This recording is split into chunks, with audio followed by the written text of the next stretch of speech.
Baik, untuk kasus ketiga, coachnya Pak Abdul Hafiz dan coachnya Pak Mas.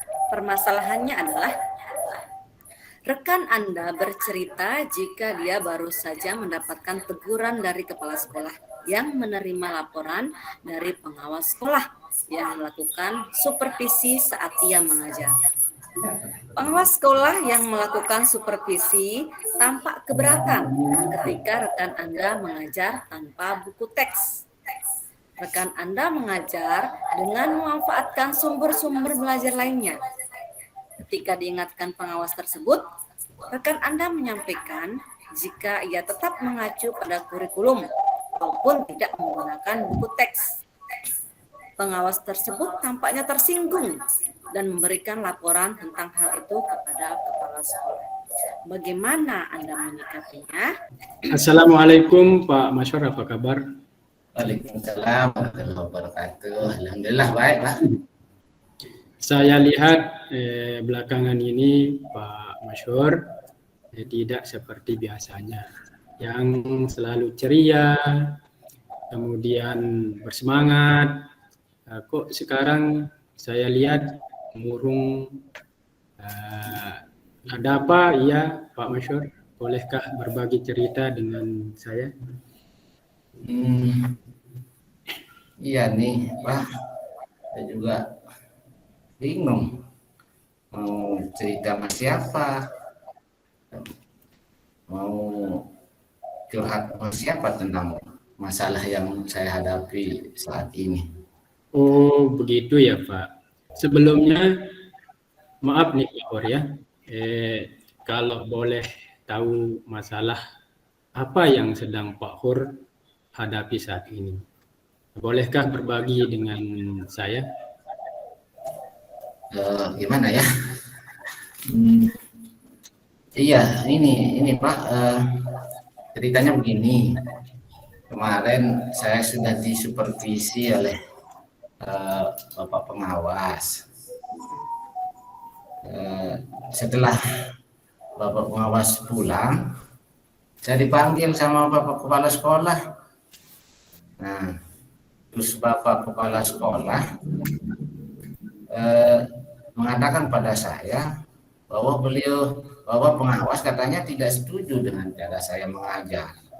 Karena pada waktu itu saya tidak memakai buku teks, namun saya pakai sumber-sumber lain, itu Pak.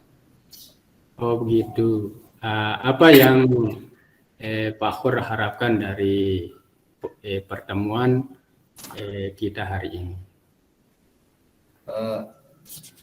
Sebenarnya mau saya ini ingin mencari solusi lah dari permasalahan yang saya hadapi, supaya ketika saya mengajar sebenarnya menurut saya itu sudah baik, tapi setelah datang Bapak pengawas, ternyata kebebasan saya dalam pembelajaran itu sepertinya ada tekanan. Nah, saya maunya tidak ada tekanan dari siapapun ketika mengajar, begitu. Begitu ya. Sekarang apa yang paling penting dari hidup Pak Hur saat ini? Gimana ya? Menurut saya sebenarnya yang penting itu adalah saya bisa menyampaikan pembelajaran kepada anak-anak itu dengan suasana yang menarik, suasana yang menyenangkan, anak lebih fokus, anak semangat, antusias, serta terutama anak itu mudah memahami pelajaran yang saya sampaikan. Kalau saya tangkap Pak Hur ingin supaya pembelajaran yang Pak Hur sampaikan dapat dipahami dengan mudah oleh anak kan, dan menyenangkan. Nah itu sangat bagus sekali Pak Hur. Sekarang apa hambatan yang Pak Hur rasakan saat ini? Nah itu dia, makanya setelah saya mendapat teguran dari Pak Kepala Sekolah kemarin, saya merasa ada kebebasan ketika saat mengajar, seolah-olah kebebasan saya itu terenggut atau tidak bebas lah begitu, karena sepertinya harus kita pakai satu sumber seperti pakai tes buku tes lah begitu. Padahal saya mengajarnya itu kan pakai IT, misalnya dengan menggunakan PowerPoint, menggunakan video, menggunakan sumber-sumber lain lah selain daripada buku. Bahkan saya mengajak kepada anak-anak untuk melakukan pengamatan juga di luar. Jadi tidak hanya di dalam kelas, tapi di luar juga, supaya anak-anak itu bisa merasakan langsung apa yang dipelajari yang saya berikan. Iya. Kalau saya simpulkan dari cerita Pak Masyhur, berarti Pak Masyhur sudah melakukan pembelajaran sesuai dengan gaya belajar siswa. Ini hanya sangat bagus dan menarik, Pak Surya. Tetapi Pak Surya ini ya diterapkan di kelas Pak Hur saja. Terus saat Pak Hur membuat PPT atau video pembelajaran, dari mana Pak Hur mengambil materi? Iya, dari buku juga Pak, dari buku sebenarnya. Cuman bahkan saya ambil dari buku siswa juga, bahkan sumber-sumber yang cocok atau relevan lah saya cari dari situ. Bahkan saya ambil dari internet, saya buatkan ringkasan juga, ringkasan materi untuk anak-anak supaya anak-anak itu bisa cepat paham. Anak-anak juga memiliki catatan-catatan khusus lah tentang pembelajaran yang saya sampaikan. Nah, ini dia Pak Hur.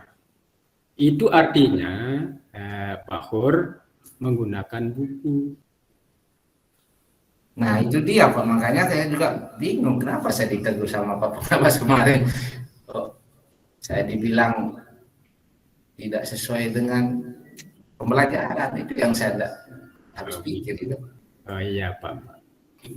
Kira-kira apa nih yang terpikirkan oleh Pak Hur untuk solusi dan masalah yang Pak Hur hadapi saat ini?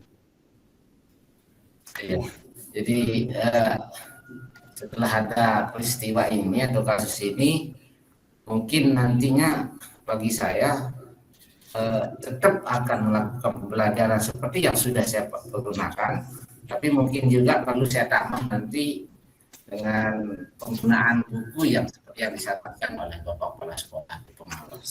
Begitu. Iya, luar biasa Pak Hur.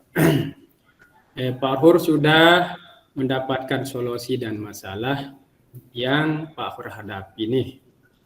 Lalu strategi apa yang akan Pak Hur lakukan untuk mencapai hal tersebut? Kan tadi begini Pak, kan saya punya ringkasan-ringkasan materi, kemudian mungkin itu nanti saya akan print, kemudian akan saya buat menjadi buku, bahkan mungkin bisa saya buat jadi modul atau diktat sebagai pedoman saya dalam pembelajaran atau dalam mengajar anak di kelas. Dan nanti saya juga akan padukan dengan buku siswa agar saya tidak terkesan tidak menggunakan buku saat mengajar. Mungkin itu solusinya. Oh iya. Masya Allah, ide yang sangat luar biasa. Berlian sekali Pak Hur, super duper Pak Masyhur. Kayaknya ini yang terakhir nih Pak Hur nih.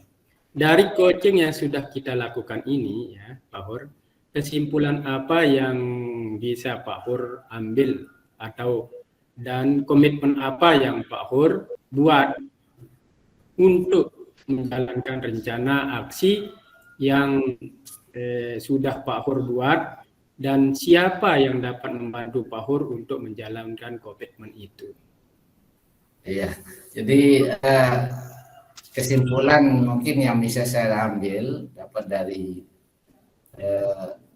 curhat saya ini kepada Bapak, mungkin nanti pada saat mengajar saya akan tetap menggunakan PowerPoint, menggunakan video atau bahan-bahan lainnya, kemudian juga menggunakan buku teks, bahkan nanti dengan apa yang sudah saya buat bisa jadi buku modul atau diktat atau ringkasan-ringkasan, hingga pembelajaran saya lebih sempurna. Dan mungkin ini sebagai komitmen saya juga untuk melengkapi apa yang menjadi kekurangan saya, seperti yang disarankan oleh Bapak Pengawas dan Kepala Sekolah kemarin itu, ya, mungkin nanti saya akan klarifikasi atau minta maaf juga kepada beliau ketika masuk sekolah, dan bahkan mungkin nanti saya akan mengajak kepala sekolah saya untuk menyaksikan atau ikut pembelajaran pada saat di dalam kelas. Dan mungkin itu rencana yang bisa saya sampaikan di sini. Oke, baik. Yang dapat saya serap dari penjelasan Pak Masyur bahwa Pak Masyur memang memiliki potensi yang luar biasa. Sesuai dengan topoksi yang saat ini Pak Kur mampu dan mau terus menggali bakat dan menerima masukan dari orang lain.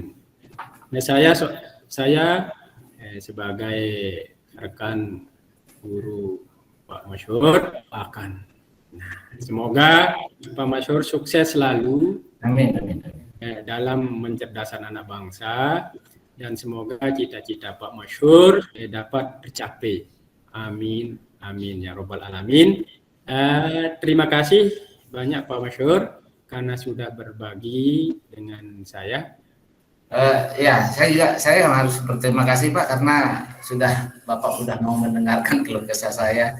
Ada teman saya sharing sama bagaimana cara mengatasi masalah saya yang saya hadapi pada saat ini. Mudah-mudahan kepala sekolah juga bisa maklum, nanti disampaikan kepada Bapak pengawas. Oh iya. Baiklah Pak Masyur, sampai di sini dulu ngobrol-ngobrol kita, karena kita akan masuk ke kelas. Assalamualaikum warahmatullahi wabarakatuh. Waalaikumsalam warahmatullahi wabarakatuh. Baik, Bapak guru yang kece. Masya Allah, luar biasa ya. Mungkin ini bedanya kasus pertama, kedua, sama ketiga. Yang ketiga ini saya melihatnya lebih alami sekali karena perbincangannya itu antara guru dengan guru. Jadi sudah ada dalam diri kita gitu ya, perbincangan orang dewasa gitu. Kalau ini kasus pertama itu anak dan guru, jadi kita ekspresinya dari segi suaranya kita ikut-ikutin anak sedikit. Akan tapi yang di kasus ketiga ini karena perbincangan atau diskusinya antara guru dan guru, jadi saya melihatnya sangat alami sekali ya perbincangannya. Itu yang pertama. Yang kedua, kalau kita merujuk ke rubrik penilaian ya, saya melihatnya sudah tercover 4 unsur yang ada di Tirta. Yang pertama itu tujuannya, tadi di awal sekali coach menanyakan apa sih tujuan dari diskusi ini, dan coachi seperti yang dikatakan Pak Fasil, idealnya adalah yang menentukan tujuan adalah coachi. Dan ini sudah terlihat sekali bahwa tadi Pak Maskur sebagai coachi yang langsung menyebutkan tujuan dari diskusinya. Terus yang kedua, identifikasi. Tadi coach dalam hal ini Pak Abdul Hafiz pintar sekali mengkaji, menggali berbagai permasalahan yang dihadapi oleh Pak Maskur gitu. Jadi di sini Pak Coach sudah menggunakan pertanyaan-pertanyaan terbuka, pertanyaannya kreatif juga, pertanyaan eksplorasi yang bisa menggali apa sih keinginan atau unek-unek dari Pak Masyhur. Seperti itu ya, jadi sudah luar biasa dari segi pertanyaan, dari segi jawabannya juga sudah luar biasa. Pertanyaan diberikan Pak Abdul Hafiz bisa memancing Pak Masyhur untuk melakukan unek-uneknya. Terus dari yang R-nya rencana aksi. Rencana aksi juga yang dilakukan atau yang diinginkan Pak Masyhur rencanakan juga sudah luar biasa ya. Yang tadi kita berpikir kesalahannya di satu orang aja, ternyata setelah dikeluarkan semuanya sudah luar biasa, sudah ada titik temunya. Dan yang terakhir itu tanggung jawab. Komitmen yang terlihat dari Pak Masyhur juga sudah terlihat ya seperti itu. Jadi saya melihatnya dari segi tirtanya sudah tercover semuanya. Baik.